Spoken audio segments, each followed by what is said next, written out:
इद्दत मैं लोगों को बता दूं कि जब मैं अपने घर से निकली थी तो मेरे घर में ही मैं इद्दत पूरी करके निकली थी। मेरे जो पिछले हस्बैंड थे वो एक दीन के ऊपर बड़ा चलते हैं।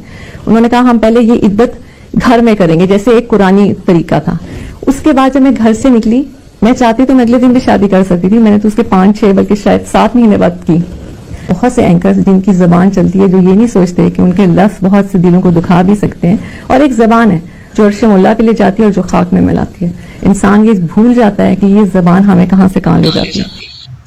सलामुन मलगर उस्ताद सुरूर रियाज अहमद स्टार मा په قرآن مجید کې سورة الهمزه پوره د تهمت او د غیبت په حواله سره ده. خو څه شو د اسلام هغه ټیکداران چې په دغه حواله سره ملک غلی دي، ځکه چې په بشرا بیگم باندې چې کم تهمت لګي، کم خبرې کیږي دغه په حواله سره دغه عزت خرابول کیږي. ولې د اسلام ټیکداران په دغه حواله سره داسې نه وایي چې تهمت ملګوي، بهتان ملګوي، ځکه چې د ټولو نه غټه ګناه ده. د دې به څوک ذمہواري خپل ذمہواري وفیژني او د دغه په حواله سره خپل خیالات ضرور شریک کړي، ځکه چې د یو انسان عزت خرابول انتهایی د خسارې خبره ده. ضرور د خپل خیالاتو اظهار وکړي.